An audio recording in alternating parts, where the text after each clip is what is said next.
The letter had survived longer than the man who wrote it. For nearly 3 years, it remained sealed inside a dark wooden box kept in the office of a solicitor in London. Dust gathered on the shelves around it. Governments rose and fell. Newspapers found new scandals to print. Veterans of the Crimean War tried to build new lives while families of the dead learned how to live with loss. Yet the envelope remained untouched. Across its front, written in a steady hand, appeared a single instruction: to be opened only after my death, and only if circumstances require it. No explanation followed, no warning, no indication that the words hidden inside would one day threaten reputations, unravel loyalties, and cast doubt upon a love story that respectable Victorian society would have preferred never to hear. The story began in Britain during the spring of 1858. The Crimean War had ended only 2 years earlier, but its shadow still lingered across the country. Memorial services continued in churches. Portraits of fallen officers hung in drawing rooms. Newspapers still published accounts of military heroism whenever public interest began to fade. Among the names most often mentioned was Major Thomas Vane. He had died during the final months of the campaign and quickly became one of the war's celebrated heroes. Reports described extraordinary courage under fire. Fellow officers spoke highly of him. Politicians referenced his sacrifice during speeches. His widow received letters from strangers who had never met him. Some praised his bravery, others praised her strength. Neither helped her sleep at night. At 32, Eleanor Vane lived alone in a respectable house outside Winchester. The military pension left by her husband provided enough money to maintain appearances, though barely enough to preserve the life she had once expected to live. Victorian society admired widows in theory, but offered surprisingly little comfort in practice. During the first year after Thomas's death, visitors arrived constantly. Military officers came to pay their respects. Local dignitaries offered assistance. Neighbors delivered food, flowers, and sympathy. Then, as often happened, life moved forward. The visitors became less frequent. The invitations slowed. The world gradually stopped treating her tragedy as news. By 1858, Eleanor had become something society struggled to understand. She was still young, still beautiful, still wealthy enough to remain respectable. Yet she belonged to no clear category. Not a wife, not truly independent, not old enough to disappear quietly into the background. Many men admired her, few dared approach her. The memory of a dead hero cast a long shadow. Most evenings she spent alone in the drawing room, reading beside the window while rain tapped softly against the glass. Sometimes she convinced herself she had accepted her future. Other nights she found herself staring into the darkness beyond the garden and wondering whether loneliness was simply going to become permanent. Then Colonel Arthur Pembroke entered her life. His arrival was entirely innocent, at least in the beginning. Pembroke was one of the most respected officers in the British Army. At 49, he had spent nearly 3 decades in uniform and earned a reputation for discipline, intelligence, and unwavering loyalty to the men under his command. He had also served alongside Thomas Vane. Their friendship had begun years before Crimea and survived through some of the bloodiest battles of the campaign. When official business brought him near Winchester, he considered it his duty to visit the widow of his fallen friend. Eleanor nearly refused. She had grown tired of military visitors. Most arrived carrying polished memories and carefully rehearsed stories. They spoke about Thomas as though he had never possessed flaws, doubts, or fears. By the end of each conversation, she felt she knew her husband less than before. Still, declining a visit from a colonel would have seemed rude. She agreed to receive him. The meeting changed more than either of them expected. From the moment Arthur Pembroke entered the room, something felt different. He did not immediately speak of Thomas. He did not offer condolences. He did not discuss heroism. Instead, he spoke about the train journey, the dreadful state of military bureaucracy, and the endless rain that seemed determined to flood half of England. For nearly half an hour, they discussed everything except grief. Eleanor found herself smiling, then laughing, a sensation so unfamiliar that it almost frightened her. When Thomas's name finally entered the conversation, Arthur spoke not of a military legend, but of a friend. He described practical jokes, arguments over strategy, card games that lasted deep into the night, moments of stubbornness, humor, and frustration. For the first time since her husband's death, Eleanor heard stories about the man she had actually married. Not the hero, not the symbol, the man. When Arthur left that evening, She stood by the window and watched his carriage disappear down the road. She told herself it had simply been a pleasant conversation. Nothing more. Yet several days later, she still remembered details of it. A month afterward, he returned. Then again. Then again. Each visit had a perfectly respectable explanation. A legal matter involving military compensation, a document requiring clarification, a favor performed on behalf of a mutual acquaintance. Victorian society saw nothing unusual in a senior officer assisting the widow of a fallen comrade. Nobody questioned his motives. Nobody questioned hers. The arrangement seemed entirely honorable. Over time, however, the friendship deepened. Arthur became one of the few people with whom Eleanor could speak honestly. He listened when she discussed her fears about the future. He understood the peculiar loneliness created by war. He treated her not as a relic of tragedy, but as a living woman whose life had not ended with her husband's death. That distinction mattered more than either of them admitted. The seasons changed. Summer gave way to autumn. Autumn yielded to winter. As months passed, both began noticing things they preferred not to examine too closely. The way Eleanor's mood lifted whenever Arthur's carriage appeared at the gate. The way Arthur increasingly found reasons to extend his visits. The way conversation flowed effortlessly between them, even when neither spoke for several minutes. There was no declaration, no confession, no scandalous moment. Only a growing awareness that something dangerous was quietly taking shape beneath the surface of friendship. One evening during a charity ball organized for veterans and their families, the truth became harder to ignore. The ballroom glowed beneath hundreds of gas lamps. Music drifted through the air while officers, politicians, and members of the local aristocracy moved gracefully across the polished floor. Arthur spent most of the evening speaking with Eleanor. Several women attempted to attract his attention. He barely noticed. Several gentlemen approached Eleanor. She found herself comparing every one of them to the man standing beside her. The realization unsettled her deeply, because she already knew the answer. Later that night, lying awake in bed, she felt something she had not expected to experience again. Hope. And with it came guilt. The two emotions became inseparable. Every pleasant memory involving Arthur felt disloyal to Thomas.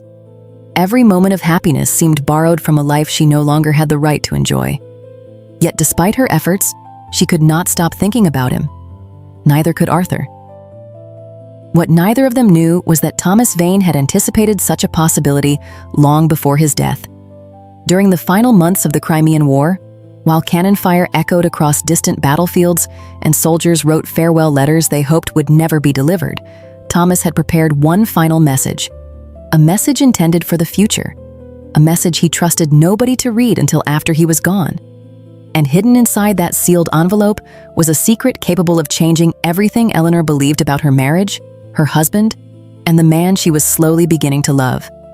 A secret that had been waiting patiently for years, waiting for the exact moment when it could do the greatest damage. The summer of 1859 arrived with an unusual warmth, bringing crowded promenades, garden parties, and a sense of renewed optimism to much of Britain. For Eleanor Vane, however, the season marked something far more significant than changing weather. It marked the moment she stopped living entirely in the past. The transformation happened gradually, almost invisibly, over the course of many months. There was no single conversation, no dramatic confession, and no sudden realization that altered everything overnight. Instead, Arthur Pembroke became woven into her daily life so naturally that she scarcely noticed how dependent she had become upon his presence. His visits continued under perfectly respectable circumstances. Sometimes he arrived to discuss legal matters connected to military pensions. Sometimes he brought books he believed she would enjoy.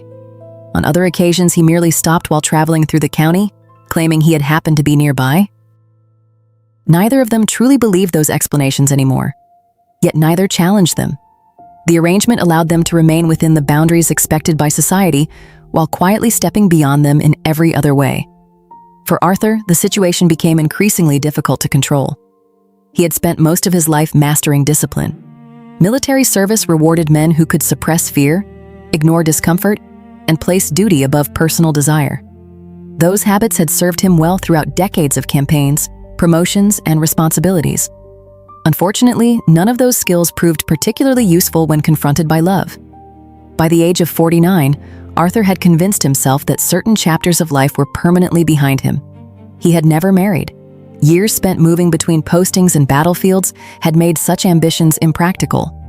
While younger officers pursued romance and family life, Arthur had pursued advancement. The decision had once seemed sensible. Now he was no longer certain. Whenever he left Eleanor's house, he found himself looking forward to the next visit, before the current one had even ended. When interesting news reached him, she was often the first person he imagined telling. During long evenings spent alone in officers' clubs, he frequently caught himself comparing every conversation to those they shared together. The comparison was never favorable. Eleanor experienced her own struggle. For nearly 3 years, grief had defined her identity. People introduced her as Major Vane's widow. They spoke about her loss before discussing her future. Even her own thoughts often revolved around preserving memories rather than creating new ones. Arthur changed that without intending to. Around him, she no longer felt trapped inside a permanent state of mourning. Their conversations ranged across politics, literature, architecture, and travel. They debated newspaper articles. They discussed changes occurring throughout Europe. They exchanged opinions about novels and laughed over stories that would have seemed entirely inappropriate in more formal company. Most importantly, Arthur never treated her as fragile. He respected her intelligence. He challenged her opinions. He spoke to her as an equal. The distinction mattered more than either realized. One afternoon in July, they attended an agricultural exhibition outside Winchester. Such events attracted a mixture of aristocrats, businessmen, military officers, and local families. The atmosphere was relaxed, allowing conversations that would have seemed overly informal elsewhere. As they walked through crowded exhibition grounds, Eleanor became aware that people were watching them. Not openly, not rudely, but enough to notice. Several women exchanged knowing glances. A gentleman smiled in a manner suggesting he believed he understood far more than had been said. The attention unsettled her, not because it threatened scandal, because part of her secretly enjoyed the assumption being made. That realization followed her home. For hours afterward, she sat beside the drawing room window, watching twilight settle across the garden while confronting a truth she had avoided for months. She loved Arthur Pembroke. The conclusion no longer seemed uncertain, nor could she dismiss it as gratitude, loneliness, or temporary affection. Somewhere between shared conversations and countless small acts of kindness, friendship had become something much deeper. The realization should have brought happiness. Instead, it brought guilt. Thomas's portrait still hung above the fireplace. His letters remained carefully preserved. His memory occupied every corner of the house. Although nearly 3 years had passed since his death, Eleanor often felt as though moving forward required abandoning part of him. The conflict exhausted her. Yet despite every attempt to resist those feelings, they continued growing stronger. Arthur experienced a similar battle. His loyalty to Thomas Vane had never been questioned by anyone who knew him. They had served together under difficult conditions and survived hardships that forged unusually strong friendships. Arthur had admired him as an officer and respected him as a man. Falling in love with his widow felt dangerously close to betrayal, at least initially. Over time, however, another thought began troubling him. Thomas was gone. Eleanor remained. Was she expected to spend the rest of her life alone simply because fate had taken her husband too early? Was loyalty measured by endless suffering? Or could it also include allowing the living to find happiness again? The question offered no easy answer. As summer turned toward autumn, their relationship entered a more complicated stage.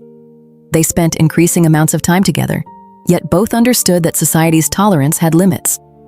A colonel frequently visiting a widow could be explained. A colonel appearing inseparable from that widow invited speculation. Whispers had already begun. Small observations circulated through social circles. Nothing serious, nothing dangerous, but enough to remind them that people were paying attention. For that reason, Arthur gradually reduced the visibility of his visits. Rather than arriving in the afternoon, he often came later in the day. Rather than attending public events together, they sought quieter opportunities to meet. Ironically, those efforts only deepened their connection. Freed from social obligations, they spent long hours speaking with unusual honesty. One evening, after a dinner that lasted far longer than intended, they remained seated beside the fireplace while rain fell steadily outside. The conversation drifted from ordinary topics toward more personal ones. Arthur spoke about the years he had spent abroad, the opportunities sacrificed to military duty, and the growing realization that professional success did not necessarily protect a man from loneliness. Eleanor listened quietly before admitting that she often feared the future more than the past. The confession surprised them both. For several moments, neither spoke. The room seemed unusually still. Only the sound of rain disturbed the silence. When Arthur finally looked toward her, something changed. No dramatic gesture occurred. No declaration interrupted the moment. Yet the understanding between them became impossible to ignore. Months of restraint suddenly felt fragile. Months of careful distance suddenly felt unnecessary. The affection they had both tried to contain stood openly between them. Eleanor lowered her eyes first. Arthur rose shortly afterward and prepared to leave. Neither mentioned what had happened. Neither needed to. The following weeks became increasingly difficult. Every meeting carried an undercurrent that had not existed before. Every farewell seemed longer. Every separation felt more disappointing. Eventually, circumstances provided an opportunity neither had expected. An old military acquaintance invited Arthur to visit a coastal estate in Cornwall. The property was isolated, surrounded by cliffs overlooking the Atlantic, and situated far from the social circles that monitored their every movement. Arthur extended the invitation to Eleanor. Officially, she would be joining several guests. In reality, most of those guests canceled before arriving. For 3 days, they walked along windswept coastal paths overlooking the sea. They spoke with a level of honesty that neither had previously allowed. Away from familiar faces and constant scrutiny, the barriers protecting them gradually disappeared. There was no grand seduction, no calculated pursuit. What happened felt almost inevitable. Two lonely people who had spent more than a year fighting emotions they no longer wished to deny finally stopped pretending. When Arthur kissed her for the first time, the moment felt less like a beginning than an acknowledgement of something that had existed for months. Neither spoke of consequences. Neither spoke of scandal. For those few days, they allowed themselves the luxury of happiness. Returning home proved far more difficult. The reality waiting for them had not changed. Victorian society remained unforgiving. Thomas Vane remained a celebrated hero, and Eleanor remained his widow in the eyes of the world. Yet neither could return to the relationship they had shared before Cornwall. Too much had changed. Over the following months, a discreet arrangement slowly emerged. Through trusted intermediaries, Arthur rented a small cottage in a neighboring county under an assumed name. The property attracted little attention and stood far enough from Winchester to avoid unwanted curiosity. There, beyond the reach of gossip and expectation, they occasionally met away from public view. By the spring of 1860, nearly a year after acknowledging their feelings, they were living a double life. To society, they remained a respected colonel and a loyal widow, connected by friendship and shared history. In private, they had become something entirely different. For a brief period, it seemed possible that their secret might remain hidden forever. Neither knew that events already unfolding in London were moving steadily toward them. Inside a solicitor's office, a sealed letter written by Thomas Vane continued waiting for the moment its contents would be needed. And that moment was approaching far more quickly than anyone imagined. By the autumn of 1860, Arthur Pembroke and Eleanor Vane had become experts at living two separate lives. The first was the life society allowed them to have. In that version, Arthur remained a distinguished colonel, whose reputation for honor and discipline was known throughout military circles. Eleanor remained the graceful widow of Major Thomas Vane, a woman who continued to carry herself with dignity years after her husband's death. The second life existed almost entirely in secret. It belonged to quiet journeys, carefully arranged meetings, and stolen days spent in the small cottage Arthur had rented under another name. There, removed from the expectations of Victorian society, they could briefly forget the roles that had been assigned to them. Those moments became increasingly precious. They read together, walked through the countryside, shared meals without worrying who might be watching. For the first time in years, both allowed themselves to imagine a future rather than simply endure the present. The possibility felt dangerous, but it also felt real. Arthur had reached an age where ambition no longer dominated every decision. Promotions held less appeal than they once had. Public recognition mattered less than peace. More than once, he caught himself imagining a life beyond military service, a life that included Eleanor openly rather than in secrecy.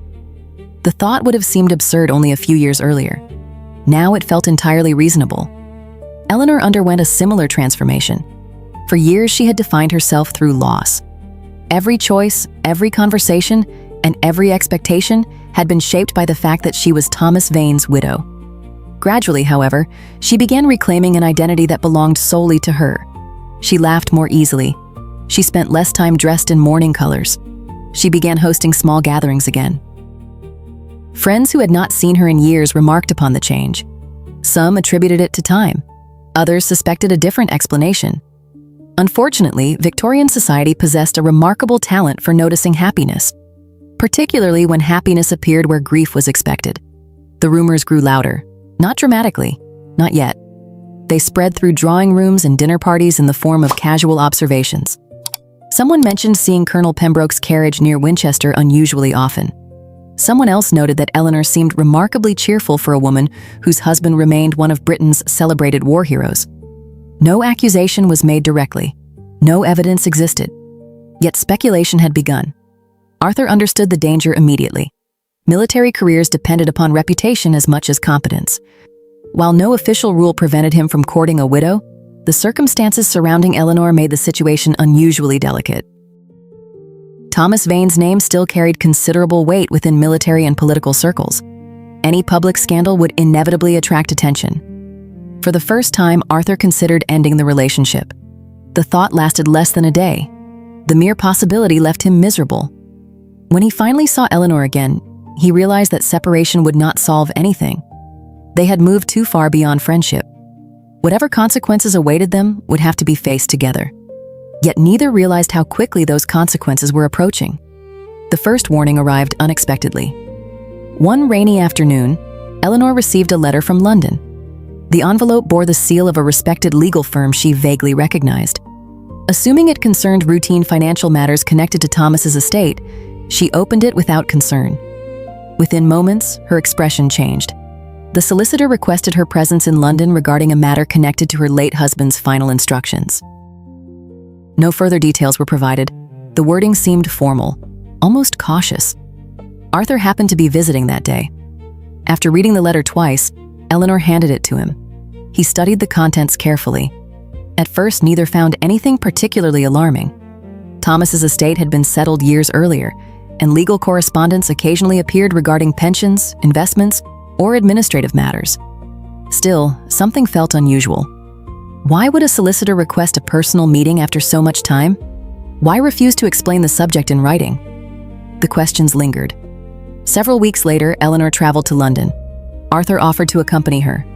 For obvious reasons, she declined. The journey itself passed without incident. The meeting did not. The solicitor's office occupied an elegant building near Lincoln's Inn. The man who greeted her appeared polite, professional, and slightly uncomfortable. That discomfort immediately attracted Eleanor's attention. After a brief exchange of formalities, he unlocked a cabinet and removed a small wooden box. The sight of it sent an unexpected chill through her. Because Thomas's initials were engraved upon the lid, the solicitor placed the box on the desk. Then he explained. Several months before departing for Crimea, Major Thomas Vane had deposited the box with strict instructions. It was to remain sealed until after his death and only opened under specific circumstances. For years, those circumstances had not existed. Recently, however, information had reached the solicitor suggesting that conditions outlined by Thomas might now be relevant. Eleanor listened in growing confusion. Then the solicitor opened the box. Inside lay several documents and a single sealed envelope. The handwriting belonged unmistakably to Thomas. For a moment, the room seemed to disappear around her. 3 years vanished. The war vanished. The grief vanished. All she could see was her husband's handwriting. The handwriting of a man she had buried. The solicitor quietly handed her the envelope. With trembling fingers, she broke the seal. The letter began simply, "My dearest Eleanor, if you are reading these words, then I am already gone, and events have unfolded exactly as I feared they might." The words struck her like a physical blow. She continued reading. As the pages turned, confusion gave way to disbelief. Then disbelief gave way to something far worse. Thomas was not writing about military matters. He was not discussing property. Nor was he offering final expressions of love. Instead, he described a secret he had concealed throughout their marriage. Years before the Crimean War, Thomas had become convinced that someone within his social circle intended to betray him. At first, Eleanor assumed he meant professional betrayal, political betrayal, military betrayal. The truth proved far more personal. According to the letter, Thomas had discovered evidence suggesting that a close friend had developed feelings for Eleanor long before the war began. The revelation alone would have been disturbing. What came next was devastating. Thomas believed that friend was Arthur Pembroke. Eleanor stopped reading. Her heart pounded. The room suddenly felt suffocating. Slowly, she forced herself to continue. The accusation rested largely on observations rather than proof. Thomas described conversations, moments, and subtle interactions that had raised suspicions. He admitted possessing no definitive evidence. Yet he remained convinced. More troubling still, Thomas explained why he had written the letter. If Arthur ever attempted to pursue Eleanor after his death, Thomas wanted her to know his concerns. He wanted her to question Arthur's motives. He wanted her to understand that what appeared to be loyalty might conceal something else entirely. By the time Eleanor reached the final page, her hands were shaking. The last paragraph proved the most painful. Perhaps I'm wrong. God knows I hope I am. Yet if Colonel Pembroke ever seeks a place in your heart after I'm gone, I ask only that you remember this letter before trusting him completely. The room fell silent. The solicitor wisely said nothing. Eleanor stared at the pages for what felt like an eternity. Because the letter had accomplished exactly what Thomas intended. It had planted doubt. Not merely about Arthur, about everything. Had their relationship truly begun after Thomas's death? Or had some part of it existed earlier? Had Arthur fallen in love with her only during the years that followed the war? Or had Thomas recognized something long before either of them admitted it? For the first time since their relationship began, Eleanor found herself questioning the foundation upon which it had been built. And as she left the solicitor's office carrying the letter in her hands, she realized she was returning home with something far more dangerous than a secret. She was returning with a question capable of destroying the life they had built together, because Arthur Pembroke had never seen the letter. And very soon, Eleanor intended to ask him whether her dead husband had been telling the truth. Arthur Pembroke understood that something had changed long before Eleanor spoke about the letter. The difference was visible from the moment she returned from London. For nearly 2 years, their relationship had been built upon trust. Whatever challenges appeared around them, they had always faced those challenges together. Now, for the first time, Arthur sensed a distance that neither affection nor familiarity could immediately overcome. The change was subtle. Eleanor remained courteous. She remained kind. Yet a quiet uncertainty had settled between them. It appeared in moments of silence. It appeared in the careful way she chose her words. Most of all, it appeared in the questions she seemed unwilling to ask. When they finally met at the cottage several days later, the atmosphere felt entirely different from the countless afternoons they had spent there before. The small house had once represented freedom. Hidden among fields and woodlands, far from the expectations of society, it had become the one place where neither needed to pretend. Now even that refuge felt uncertain. Rain drifted across the windows while a fire burned in the hearth. The familiar surroundings should have brought comfort, yet both understood that something important had changed. Eleanor handed Arthur the letter. He recognized Thomas Vane's handwriting immediately. As he read, his expression remained remarkably controlled, though Eleanor could see the effect each page produced. Nothing in the letter truly surprised him. That realization troubled her more than anything else. When he finally finished reading, he placed the pages on the table and remained silent for several moments. The silence itself became an answer. Arthur admitted that Thomas's suspicions had not emerged from pure imagination. Years before the Crimean War, while Thomas and Eleanor were still newly married, he had occasionally become aware of feelings he neither expected nor welcomed. At the time, those feelings had seemed shameful. Thomas was his friend. Eleanor was his friend's wife. No honorable path existed between those facts. As a result, Arthur had buried those emotions as deeply as possible and devoted himself to military service. He convinced himself that distance, duty, and time would eventually solve the problem. For many years they appeared to. Nothing improper had occurred. No secret correspondence existed. No private meetings. No declarations. No promises. Yet feelings rarely disappear simply because they are inconvenient. Arthur explained that by the time Thomas left for Crimea, he believed those emotions belonged entirely to the past. His friend's death had devastated him, not only because Britain lost a capable officer, but because he personally lost a man he respected and admired. The relationship that later developed between himself and Eleanor had not begun during Thomas's lifetime. Of that, he remained absolutely certain. Nevertheless, he could no longer deny that the foundations of those feelings had existed much earlier. The admission was painful, not because Eleanor believed he had betrayed her husband. Deep inside, she knew he had not.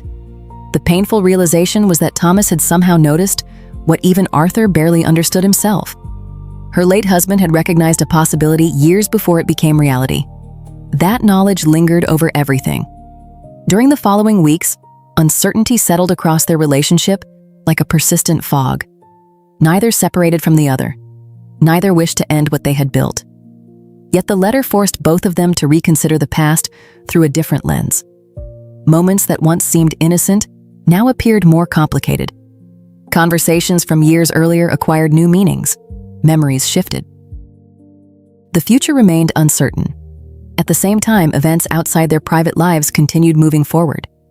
Victorian society had always possessed an enormous appetite for scandal, particularly when scandal involved respected families, military heroes, and questions of loyalty. The existence of Thomas's letter should have remained confidential. Unfortunately, confidential matters rarely stayed confidential for long.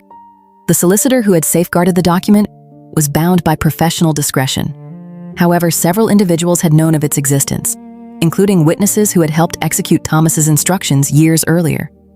One conversation led to another. A rumor reached a dinner party. A dinner party produced speculation. Speculation gradually transformed into certainty. Before long, stories began circulating throughout London. Most bore little resemblance to reality. Some claimed Arthur and Eleanor had conducted a secret affair before the war. Others insisted Thomas had discovered evidence of betrayal shortly before his death. Several versions became so elaborate that even people who knew nothing about the situation repeated them confidently. The truth mattered surprisingly little. The scandal itself was far more interesting.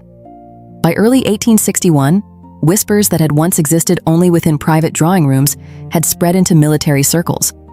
Arthur first realized the seriousness of the situation during a visit to London. At an officers' club where he had spent years among friends and colleagues, conversations noticeably changed whenever he entered a room.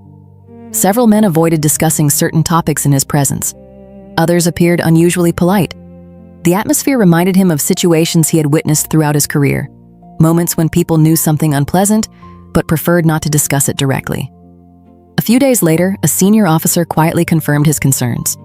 No formal accusations existed. No official investigation had begun. Yet influential individuals were discussing the matter. Questions about Thomas Vane's letter had reached people whose opinions carried significant weight. Arthur's reputation remained intact. For the moment. Whether it would remain intact indefinitely was another matter entirely. The warning forced him to confront a difficult reality. He had spent nearly 30 years building a career defined by discipline, service, and honor. Promotions, responsibilities, and professional respect had not appeared by accident. They represented decades of sacrifice. Now all of it could be endangered by a relationship that many observers fundamentally misunderstood. For several days he considered every possible solution. The simplest solution required the greatest personal sacrifice. He could leave. He could remove himself from Eleanor's life.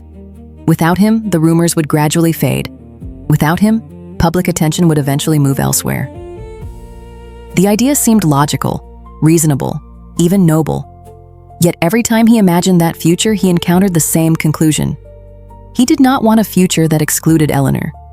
The realization clarified everything. For years, he had approached difficult decisions as a soldier. Now, for perhaps the first time, he approached one as a man in love. Several weeks later, Arthur traveled to Winchester. The journey itself felt strangely significant. As the countryside passed beyond the carriage windows, he understood that whatever happened next would shape the remainder of his life. By the time he arrived, his decision was final. When Eleanor greeted him, she immediately sensed unusual determination in his expression. The uncertainty that had troubled him for weeks appeared gone. In its place stood something calmer, something stronger. Arthur carried a small leather box. He placed it carefully upon the table between them. Neither hurried to open it. The object itself already revealed his intentions. For a moment, Eleanor simply stared. The possibility had crossed her mind before, yet she had never truly allowed herself to believe it would happen under such circumstances. Not after the letter, not after the rumors, not while society seemed increasingly eager to condemn them. Arthur explained that he could not erase Thomas's suspicions, nor could he control what others chose to believe. The past belonged to history. Public opinion belonged to strangers. What remained within his control was the future. And when he imagined that future, he could no longer imagine it without her. The proposal that followed contained none of the grand gestures popular in romantic novels. It was simple, honest, entirely sincere. Arthur offered not perfection, but commitment. Not certainty, but loyalty. Not an escape from scandal, but a promise to face whatever came next together. As Eleanor listened, she realized that the letter had forced them to confront every possible doubt. Nothing remained hidden between them anymore. The past had been examined. The difficult questions had been answered.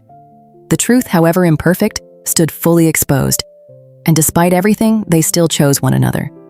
Her acceptance came quietly, though there was no hesitation behind it. For the first time in months, relief replaced uncertainty. The secrecy would finally end. The double life would finally disappear. After years of grief, guilt, and hidden affection, they would be free to build a life openly. For a brief period, both believed the hardest part was over. Neither realized that their engagement would soon become public knowledge. And once it did, newspapers, politicians, retired officers, and former friends of Thomas Vane would all begin asking the same question. Not whether Arthur Pembroke loved Eleanor, but whether a dead hero's final warning had been ignored. That question would soon explode far beyond private gossip, transforming a personal love story into a national scandal neither of them was prepared to face. The engagement of Colonel Arthur Pembroke and Eleanor Vane became public in the spring of 1861. For a few brief days, they allowed themselves to believe the announcement might pass without significant controversy. That hope disappeared almost immediately. The first reactions came from people who had known Thomas Vane personally. Former officers, veterans of the Crimean Campaign, and members of military society expressed varying degrees of discomfort.